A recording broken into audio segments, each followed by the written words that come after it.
After the oral, we took a quick break. The whole oral process took about 3 hours, maybe a little bit over, again with breaks in between, so it wasn't straight through 3 hours.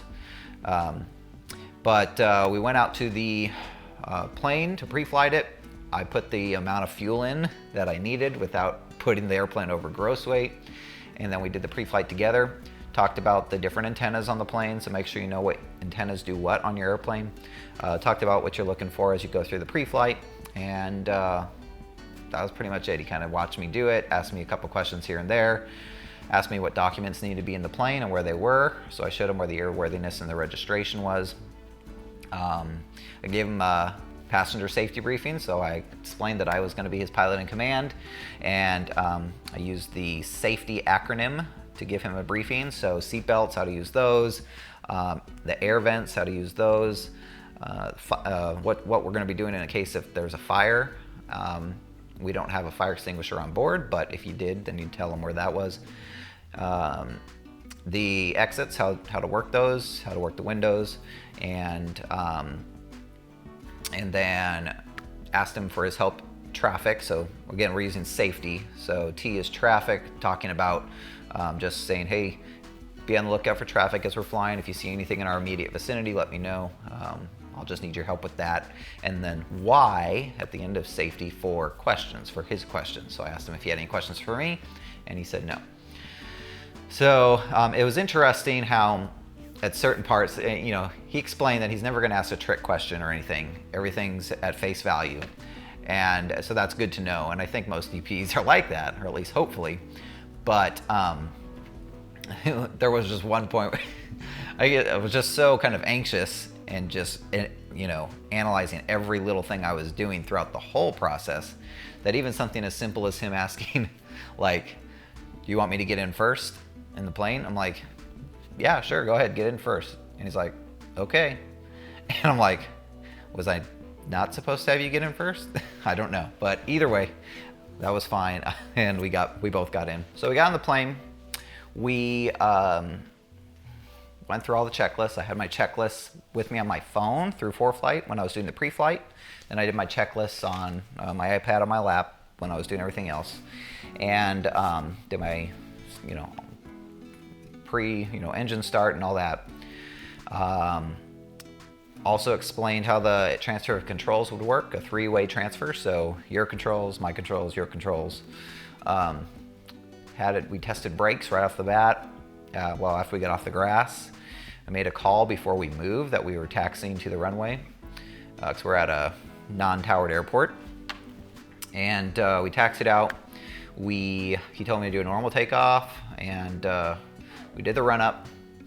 Then we did a takeoff briefing. So what we'd do if we had engine trouble before rotation and after rotation or below 1,000 feet, brief that, and then we went off and took off, and that was all good.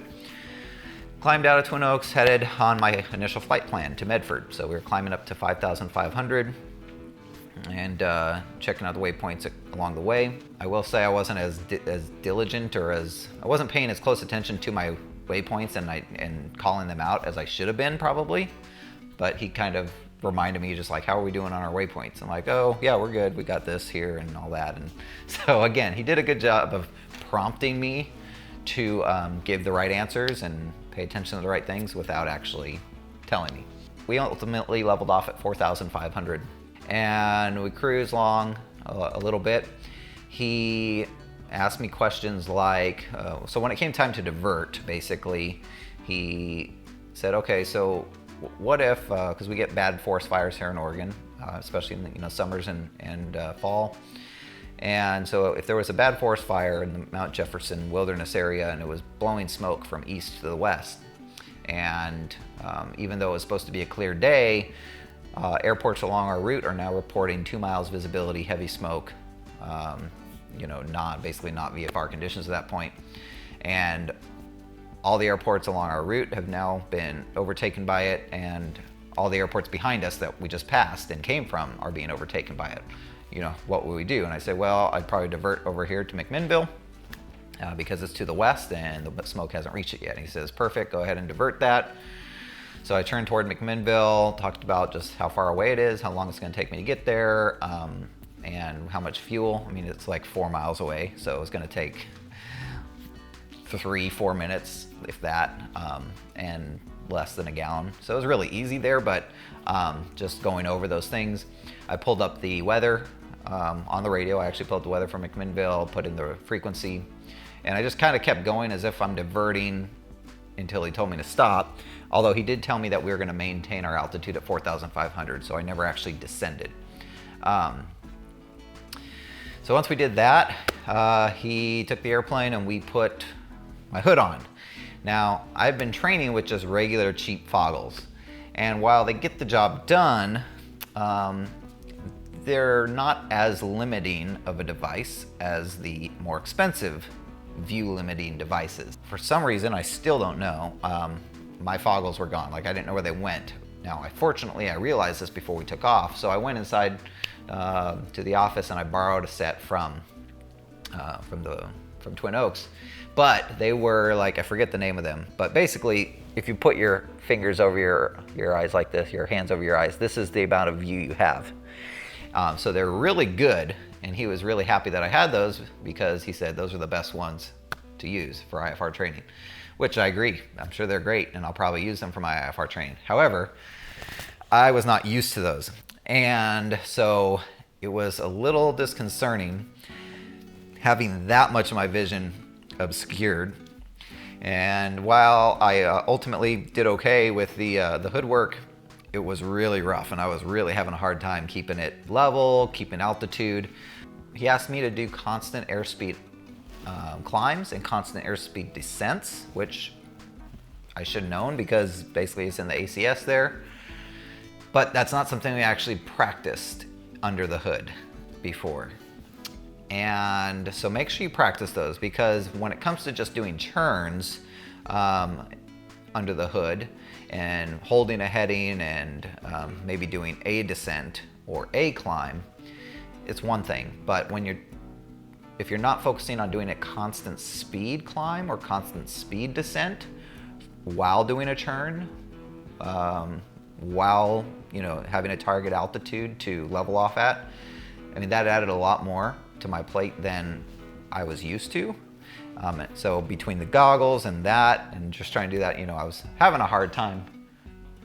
My dog is making noises, sorry. Lay down.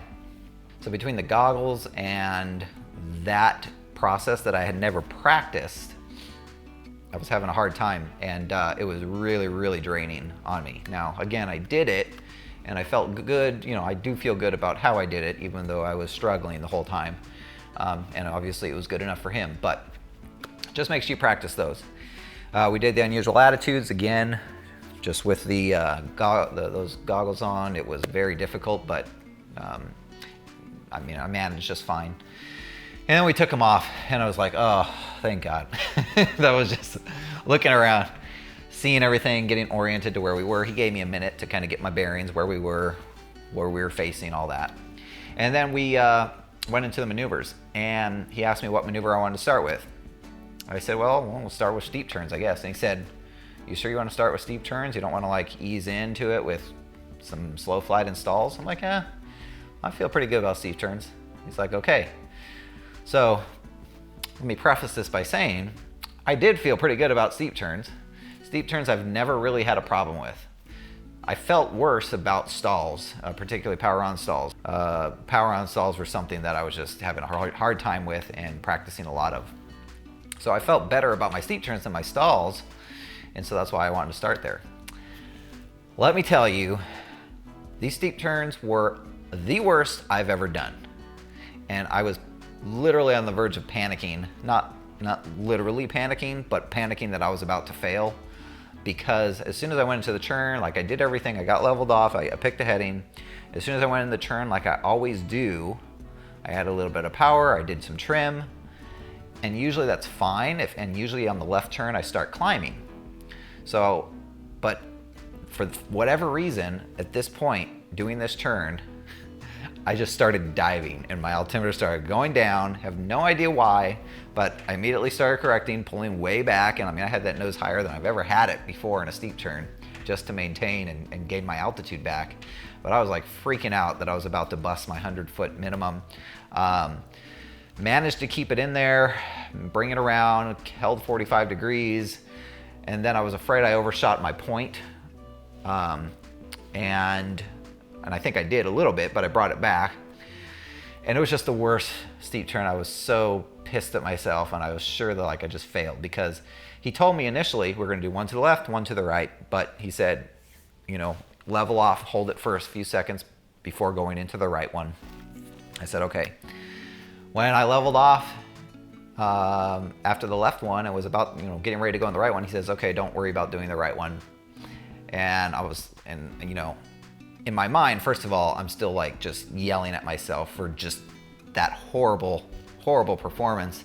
And so I'm having a kind of a hard time hearing or understanding what he's saying. I'm hearing the words, but I don't quite understand what he's saying. He's saying, okay, don't worry about doing the right one. You know, the ACS says do it at DP's discretion, and I'm using my discretion to say don't do the right one, or something along those lines. I don't know. Either way, I thought I failed right there. I thought, oh my God, like he didn't have me do the right one. I just totally screwed up that left one so bad, like it's over, I'm done. But he never actually said the words, that didn't meet standard. Unfortunately, do you still want to continue or do you want to end it here? He never said that. So even though I was like holding my breath and just like totally pissed at myself, you know, he said, okay, just do this, turn around, and let's get into slow flight. So since I didn't hear those words, I was feeling okay. I guess I'm okay. I don't know, but I was freaking out.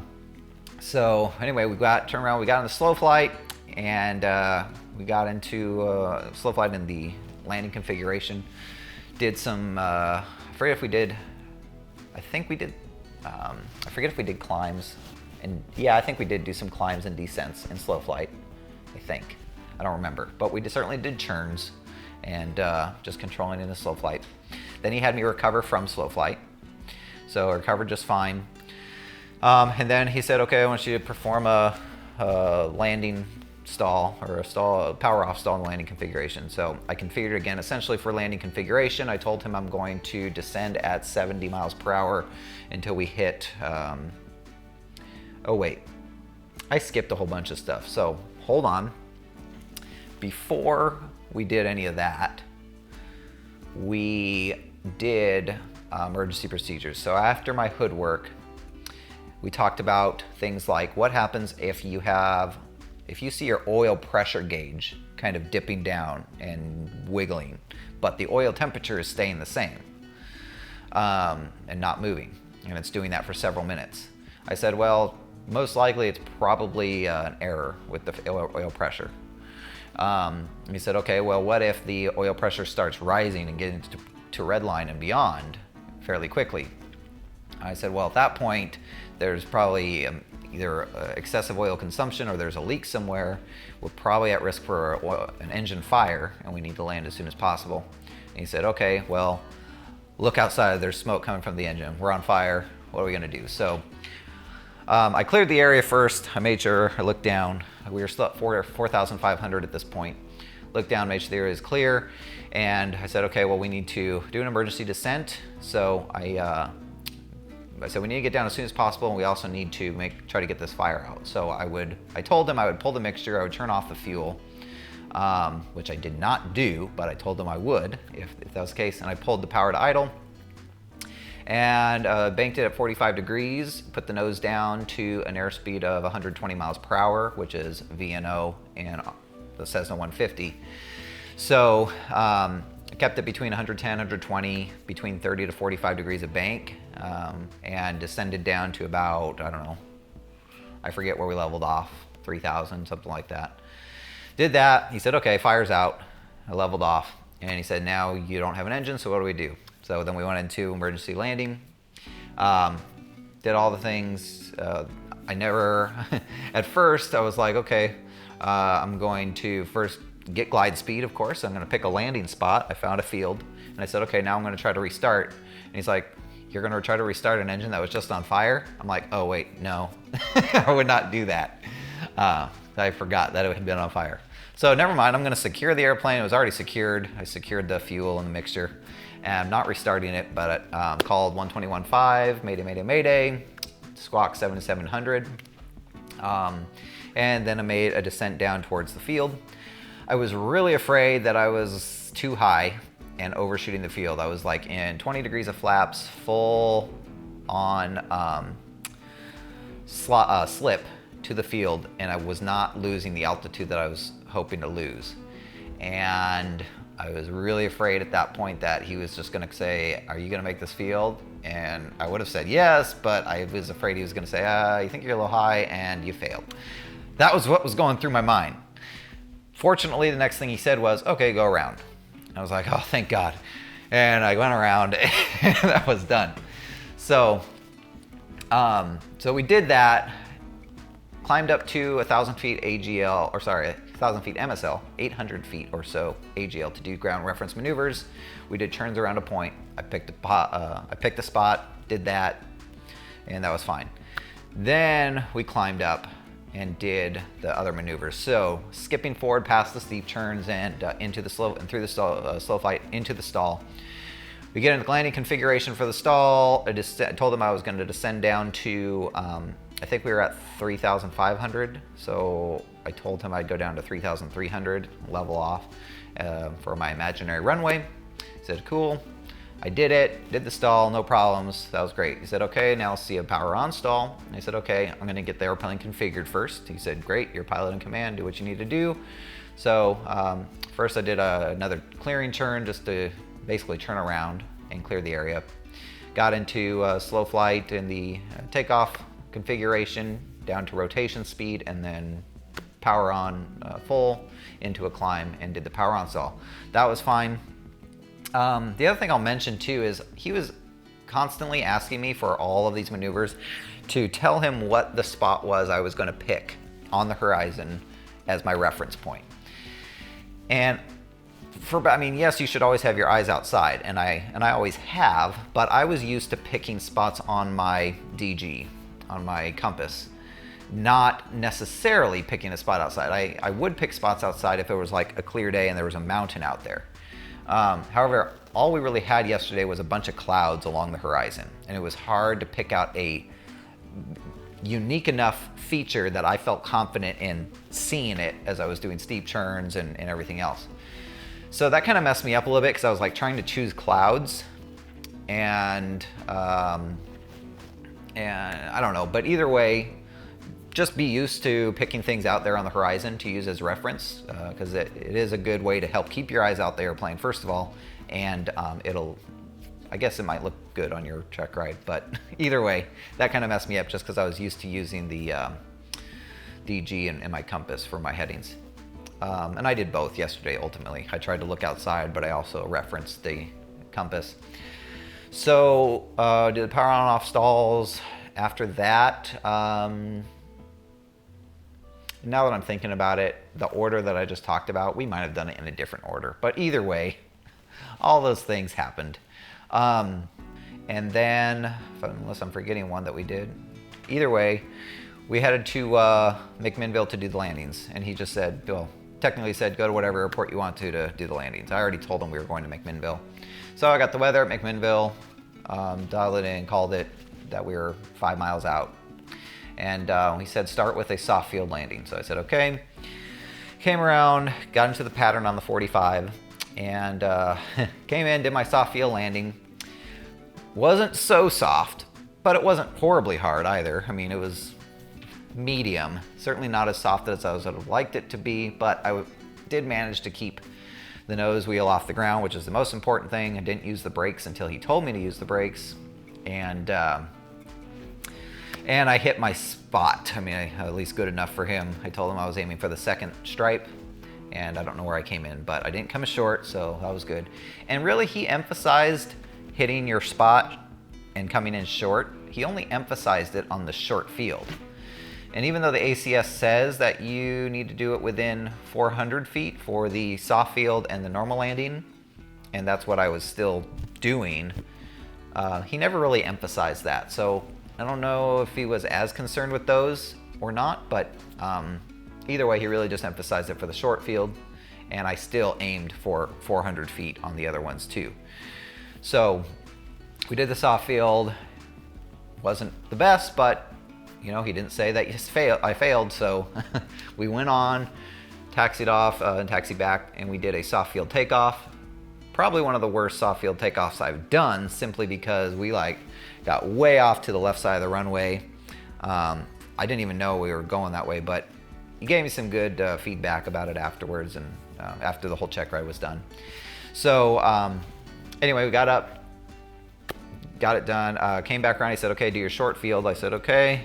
Short field was, of course, the one I was concerned about because I didn't want to come in short of my touchdown point, but I also didn't want to overshoot it. I was coming in, there was very thermally yesterday, so there was a lot of up and down drafts, and particularly right before the runway, huge section of just sink, just a downdraft, you know, a few hundred yards off the runway. So I really had to keep power, like a lot of power in there, because we just dropped. And he's like, how are you feeling about your approach? I'm like, you know, I think he said that. It might have been after, but anyway, said I'm feeling okay. He said, okay, simulated car on the runway. There's a car on the runway. I'm like, okay, I'm gonna go around. Went around, that was fine, did my go around.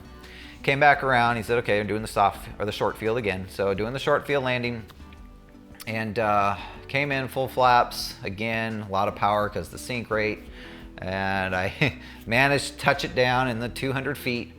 And it was, again, not that soft, but it was short, and I simulated full braking, and we did a stop and go on the runway.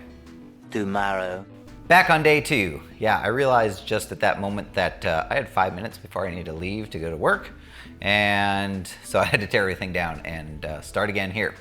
So real quick, I'll pick up where I left off, but a couple things I thought about going back to the oral. We did cover a scenario in which the landing light was out. He asked what would happen if I noticed the landing light was out, and could we still go fly? And I answered with yes, we could, but we would have to label it as inoperative in the cockpit. And then he also asked me about the I am safe checklist. Basically asked if how do I know that I'm safe to fly personally? And so I went through the I am safe checklist. He asked about the difference between fatigue and stress.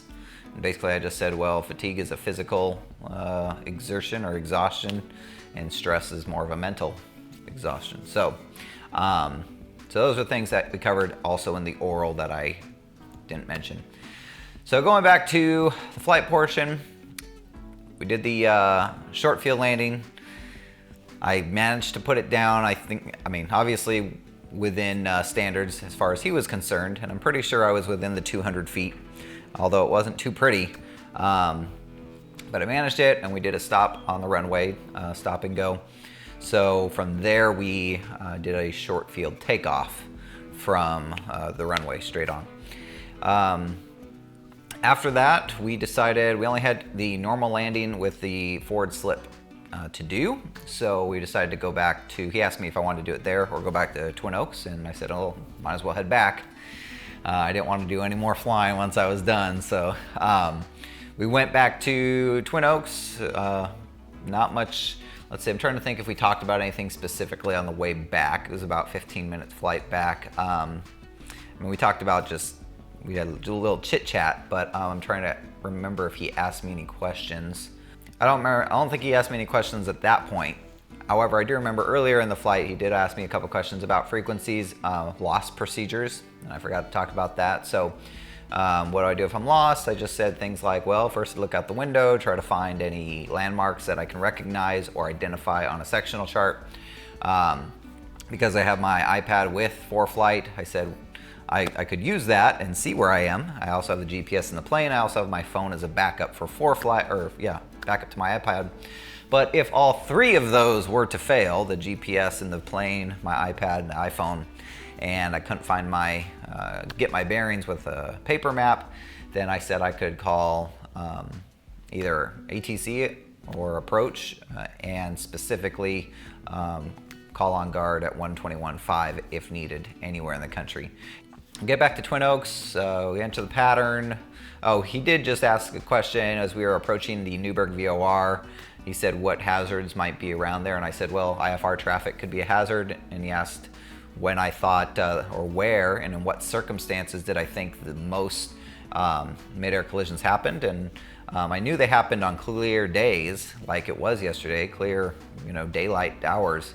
I hadn't specifically heard a statistic that said they happen at waypoints, but it makes sense to me, and I said that. So anyway, I navigated around Newburgh VOR a little bit just to give some space.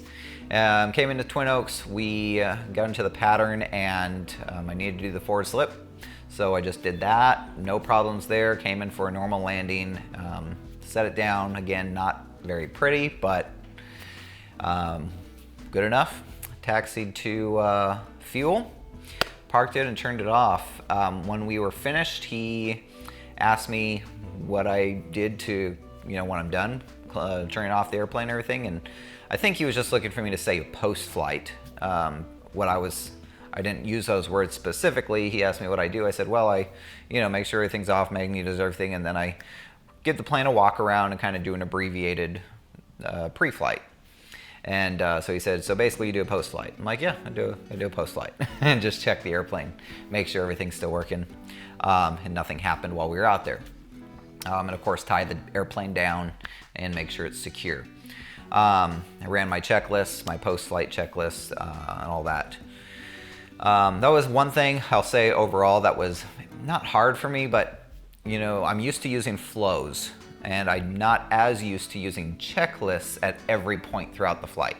And while I still didn't use a checklist at every single point throughout the flight, like I didn't use a checklist for cruise because it's just leaning the mixture. I didn't use a checklist for my takeoffs. I did brief takeoffs. I briefed them with him, but I didn't do a checklist for them. I used GUMPs for my pre-landing checklist. So I didn't use checklists at every point, but I did use them definitely during the pre-flight. I used it in the whole startup sequence and the taxiing and the pre-takeoff checklist. Sorry, my dogs are... Anyway, and I used it during the emergency landing, the simulated engine out, because we had time and we were high enough. I pulled out the emergency checklist and just went through that. Again, the flow that I used basically takes care of everything, but use the checklist there. And then I used the checklist to secure the plane at the end. He did compliment me and was really kind of looking at the end to see that I was on the center line of the taxiway when we parked at the fuel station. So he complimented me on being right on the taxiway line. So that's definitely something you want to pay attention to in your Checkride is at any point you're taxiing, just make sure you are constantly on the center line. Don't be lazy with that stuff. So at that point, he said, all right, I'm gonna meet you inside. And I'm like, okay. So I fueled up the plane, I got it pushed back and cleaned up and everything. And he never had said that I didn't meet, that I was unset with anything.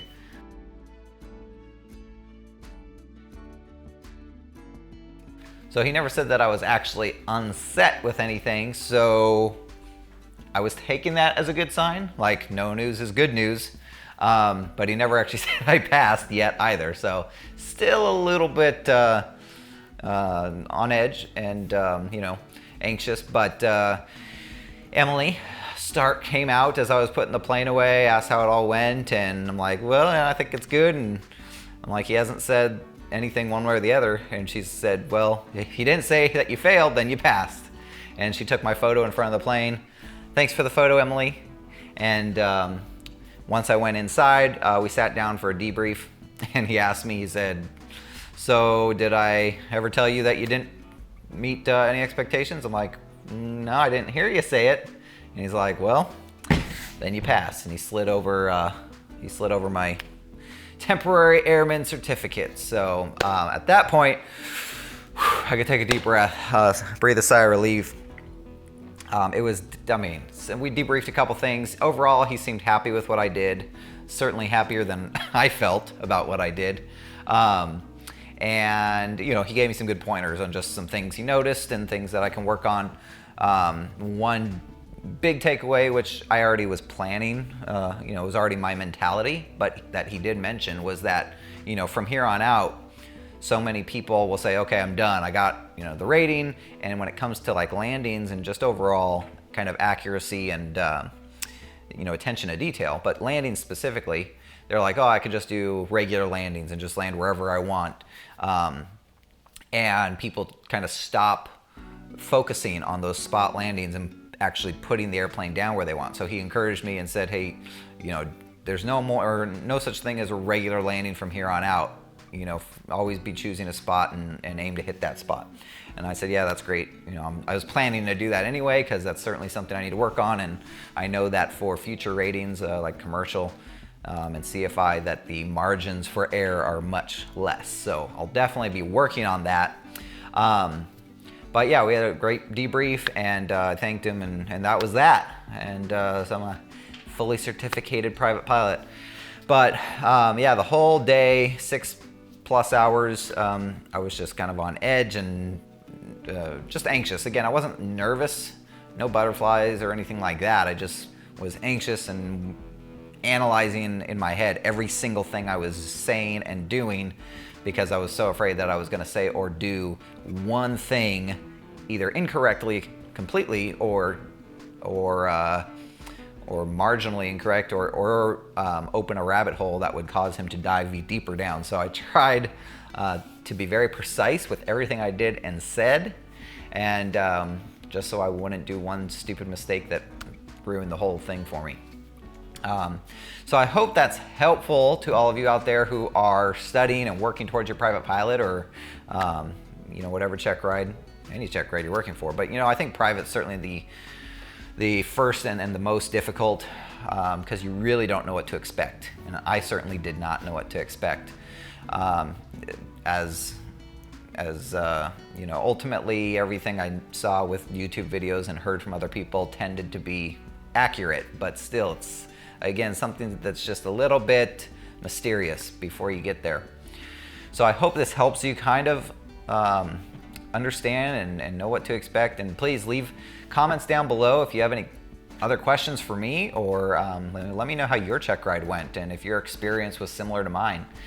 But I'm looking forward now to be able to get out there and flying with family and friends. I'm gonna, of course, be working on my instrument rating as soon as I find some money. Yeah, money's the issue, so I'll be working on that.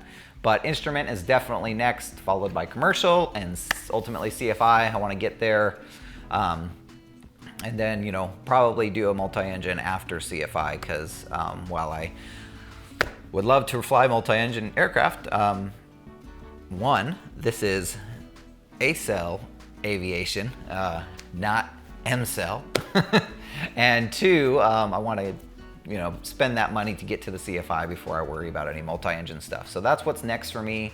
Be looking for a lot of videos though coming out now that I'm kind of done with training. I couldn't really post a lot. My instructors, I couldn't really post anything when I was with them, so it was all solo stuff. Now I'll be posting more with myself and the people I go flying with. So be on the lookout for that. Please subscribe if you haven't already. And thanks so much for watching, guys. I really appreciate it. I hope I'm not forgetting anything. But again, leave comments if you have any questions. We will see you next time. Thanks, guys.